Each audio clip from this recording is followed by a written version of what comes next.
अस्सलाम वालेकुम। हमने डिस्कस कर लिया था विटामिन बी 12 को, उसकी क्लिनिकल फीचर्स को, पर्नीशियस एनीमिया को, कॉजेज़ को, ईच एंड एवरीथिंग, और बहुत सारी लेबॉर्ट्री फाइंडिंग्स भी की थी विद रीजंस।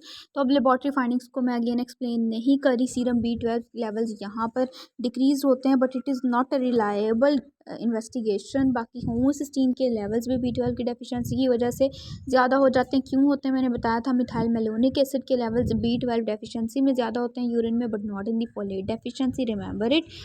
इसके अलावा एलडीएच और इनडायरेक्ट बिलीरुबिन लेवल्स क्यों बढ़ते हैं ये भी मैंने बता दिया था। एक चीज़ जो रह गई that is decreased reticulocyte count, कि बी 12 की डेफिशिएंसी है तो रेटिकुलोसाइट काउंट भी कम होगा। लेकिन अगर आप बी 12 देना शुरू कर दोगे तो ज़ाहिर सी बात है रेटिकुलोसाइट बढ़ना शुरू हो जाएंगे, रेटिकुलोसाइट्स बनना शुरू हो जाएंगे, and that is increase in the reticulocyte count or dramatic increase in the reticulocyte count or dramatic reticulocyte response after giving B12. That will indicate that yes, this is vitamin B12's deficiency. Next हमारे पास एक test है shilling test. Shilling test में ये होता है कि वैसे तो अगर आपको एंटी इंट्रिंसिक फैक्टर एंटीबॉडीज़ मिल जाए बी 12 डेफिशिएंसी में तो ये डायग्नोस्टिक है कि पर्नीशियस एनीमिया है, आपको फर्दर इन्वेस्टिगेशंस पर जाने की ज़रूरत नहीं पड़ती, ठीक है। लेकिन अगर बी 12 भी लो है, इंट्रिंसिक फैक्टर के अगेंस्ट एंटीबॉडीज़ भी नहीं मिल रही और आपने कॉज ढूंढनी है कि बी 12 की डेफिशिएंसी हुई क्यों है, तो फिर आप शिलिंग टेस्ट की तरफ जाते हो। वरना बेसिकली हम इसमें रेडियो एक्टिव आयोडीन यूज़ कर रहे होते हैं, वो भी महंगा होता है, टेस्ट भी एक्सपेंसिव है, रेडियो एक्टिव कोबालामिन भी इजीली अवेलेबल नहीं है, तो हम इसको नहीं करते, ठीक है। लेकिन इसको अगर करना पड़ जाए, मैंने बता दिया कि कब करते हैं, तो फिर इसके स्टेप्स हैं। वैसे तो 4-5 स्टेप्स हैं, लेकिन हमारे लिए बुक में मेंशन 2 हैं, तो उसी को डिस्कस कर लेते हैं। इसमें हम लोग यूँ करते हैं कि पेशेंट को हम लोग बी 12 खुद से दे देते हैं। एक तो ऑरली दे देते हैं और एक हम इसको इंट्रामस्कुलरली दे देते हैं, ठीक है। ऑरली हम कितनी देते हैं 1 माइक्रोग्राम, और इंट्रामस्कुलरली कितनी देते हैं 1 मिलीग्राम दे देते हैं। अब आप खुद सोचें कि इसमें से कौन सी जो टाइप है या कौन सी जो रूट है एडमिनिस्ट्रेशन का, वो जल्दी से बी 12 को आपके ब्लड के अंदर ले जाएगा और वहाँ से इंटेस्टाइन वगैरह के अंदर ले जाएगा। ऑब्वियसली इंट्रामस्कुलर जो रूट है वो थोड़ा फास्टेस्ट रूट है as compare to the oral route. तो इंट्रामस्कुलर वाला जो आपने बी 12 दिया था वो कहाँ पहुँच जाएगा, आपके इंटेस्टाइन में, मतलब स्टमक से होता हुआ इंटेस्टाइन में पहुँच जाएगा, इंटेस्टाइन से होके आइलियम के अंदर पहुँच जाएगा।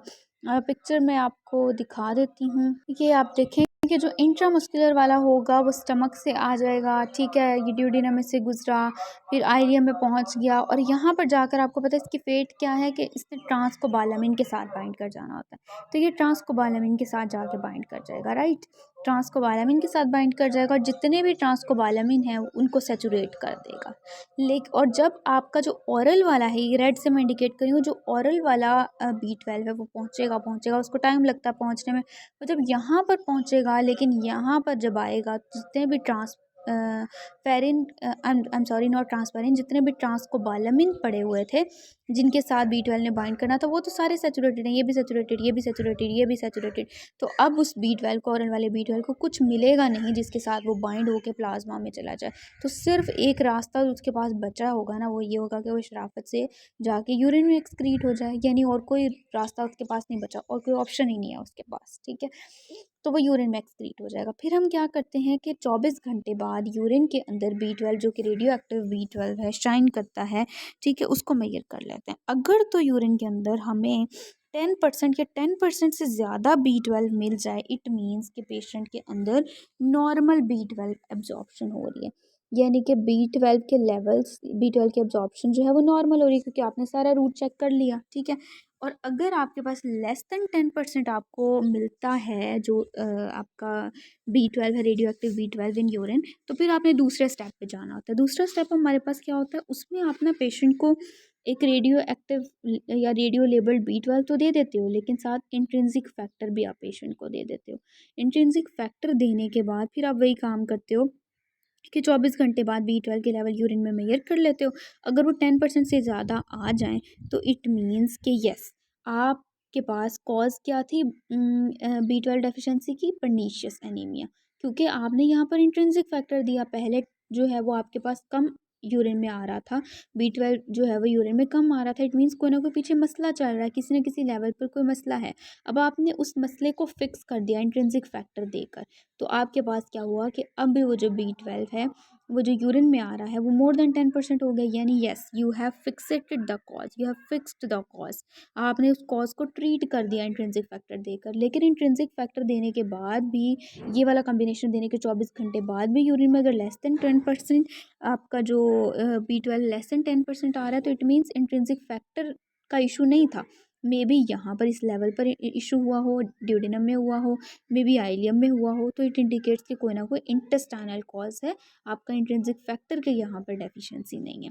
तो इस तरह से आप शिलिंग टेस्ट करके इसको मेजर कर लेते हो। शिलिंग टेस्ट आपको ये भी बताता है कि क्या B12 की डेफिशिएंसी है या नहीं है, और अगर है तो कॉज कहाँ पर है, क्या स्टमक के अंदर कोई इशू चल रहा है, क्या इंटेस्टाइनल कॉज है, ये सारी चीज़ें आपको पता चल जाती हैं शिलिंग टेस्ट के ज़रिए से।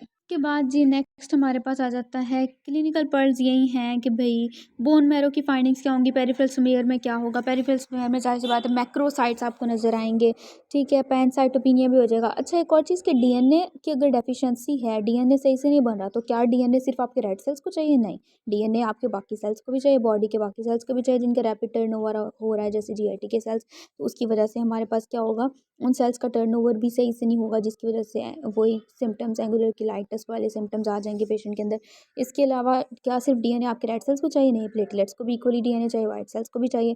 तो आहिस्ता आहिस्ता जो है पैनसाइटोपिनिया हो जाएगा, डब्ल्यूबीसी आरबीसी सारा काउंट जो है वो पेशेंट में डिक्रीज हो जाएगा। एनिसोसाइटोसिस मीन्स के एबनॉर्मल साइज हो जाएगा, यानी मैक्रोसाइट्स होंगे। मैक्रोसाइट्स क्या होते हैं कि साइज़ ज़्यादा हो जाता है, बड़ा हो जाता है सेल्स का, और ओवल शेप्ड हो जाते हैं। हाइपर सेगमेंटेड न्यूट्रोफिल्स होते हैं। नॉर्मली लोब्स जो होते हैं ना न्यूट्रोफिल्स के अंदर, वो 2 से 5 होते हैं, और अगर मोर देन 5 हैं या फिर 6 लोब्स आ जाते हैं तो ये आपके पास हाइपर सेगमेंटेड न्यूट्रोफिल है। इसके अलावा रेटिकुलोसाइट काउंट कम होता है, जो कि मैंने आपको बता दिया। और मैरो का हाइपरप्लेजिया हो जाता है। ज़ाहिर सी बात है जब बोन मैरो कंपनसेट करने की कोशिश करी होगी तो उसका हाइपरप्लेजिया हो जाएगा। इसके अलावा कहते हैं फोलेट डेफिशिएंसी और marrow deficiency, I am sorry, folate deficiency और B12 डेफिशिएंसी में एक डिफरेंस है। वो ये है कि B12 डेफिशिएंसी में पेरिफेरल न्यूरोपैथी हो जाती है।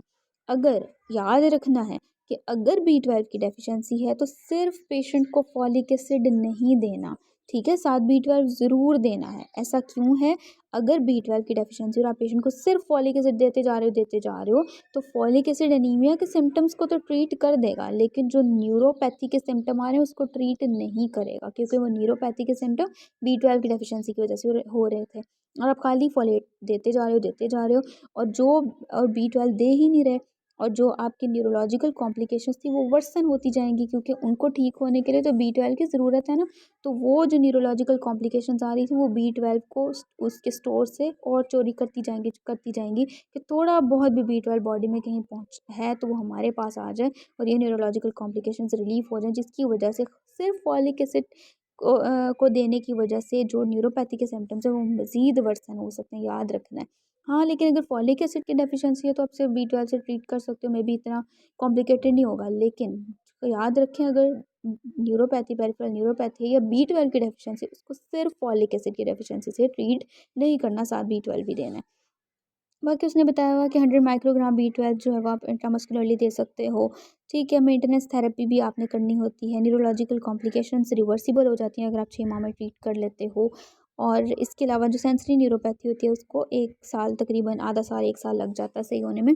फिर फोलेट डेफिशिएंसी आ जाती है। फॉलिक एसिड किसमें प्रेजेंट होता है? F for folate, and F leafy में भी आता है, तो ये ग्रीन लीफी वेजिटेबल्स में मेनली प्रेजेंट होता है। आपके पास क्या होता है कि फोलेट जो होता है वो मेनली पॉलीग्लूटामेट्स की फॉर्म में होता है, वो फिर मोनोग्लूटामेट्स में कन्वर्ट होता है। मोनोग्लूटामेट्स रीअब्जॉर्ब करते हैं इस फोलेट को जेजुनम में। याद रखना, आयरन का रीअब्जॉर्ब हो रहा था ड्यूडेनम में, आपका जो B12 था वो आइलियम में रीअब्जॉर्ब हो रहा था, और आपको जो फॉलिक एसिड है वो जेजुनम में रीअब्जॉर्ब हो रहा था, यानी कि सारे स्मॉल इंटेस्टाइन में रीअब्जॉर्ब हो रहे होते हैं। अब इसके अलावा इसकी कॉज क्या हो सकती है? इसकी डेफिशिएंसी की कॉज, फॉलिक एसिड की डेफिशिएंसी की कॉज, आप उसको ले नहीं रहे डाइट में, जो कि मोस्ट कॉमन कॉज है, क्योंकि आपकी बॉडी में फॉलिक एसिड खुद नहीं बनता, आप उसको डाइट में ले रहे होते हो, ठीक है। तो मेल न्यूट्रिशन की वजह से आप ये अगर गोट का मिल्क ले रहे हो तो गोट के मिल्क के अंदर भी फॉलिक एसिड नहीं होता, या डिमांड बढ़ी हुई है, हीमोलिटिक एनीमिया चल रहा है, सेल्स को ज़्यादा से ज़्यादा फॉलिक एसिड चाहिए डीएनए बनाने के लिए, वो यूज़ करते जा रहे हैं, इतना आप डाइट मेंटेन नहीं कर रहे, सिंथेसाइज नहीं हो रहा है। या प्रेगनेंसी में भी आपको पता है हर चीज़ बच्चे से, माँ से बच्चे के अंदर ट्रांसफ़र हो रही होती है, same is the case with folic acid. इसके अलावा मेलिग्नेंसी है कि सेल ज़्यादा टर्नओवर हो रहा है, ज़्यादा टूट रहे हैं और नए भी ज़्यादा बनना चाह रहे हैं, जिसकी वजह से उनको डीएनए चाहिए। मेल एब्जॉर्प्शन भी आपको पता है सीलिएक डिजीज़ है, तो उसमें सीलिएक डिजीज़ में भी स्मॉल इंटेस्टाइन की जो आपके पास इन्फ्लेमेशन वगैरह हो जाती है, तो उस केस में भी ये हो सकता है। ड्रग्स में आ जाता है, आपने याद रखना है 3-4 स्टेप्स को, हमारे पास 3-4 स्टेप्स वो क्या होते हैं कि सपोज़ ये आपका यहाँ पर क्या है प्लाज़्मा है और ये नीचे ये क्या है, ये आपका जीआईटी है। जीआईटी से यानी आप जो भी डाइट में फोलेट ले रहे होते हो वो फोलेट प्लाज़्मा के अंदर आ रहा होता है।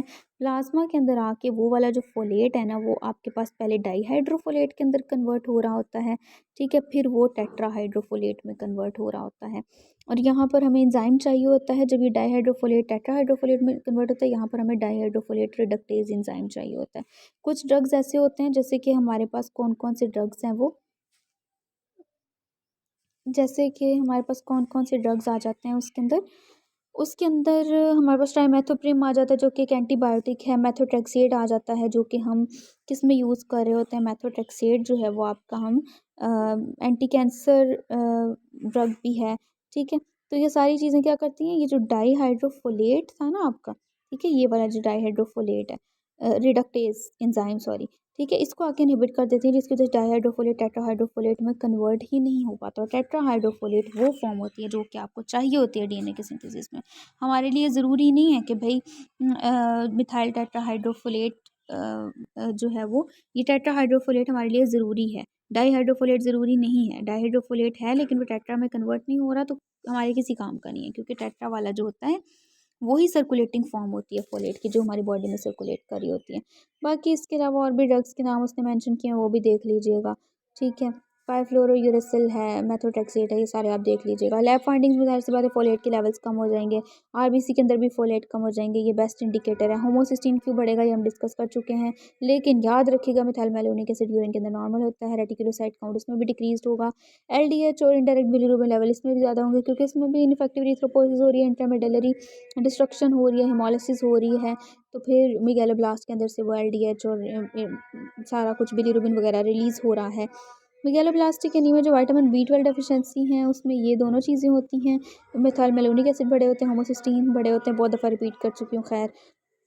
उसके बाद ट्रीटमेंट में हम लोग क्या करते हैं, फॉलिक एसिड दे रहे होते हैं पेशेंट को डेली 5 mg, ठीक है, और मेंटेनेंस थेरेपी के लिए भी हम 5 mg वंस वीकली दे देते हैं। That was all, thank you very much.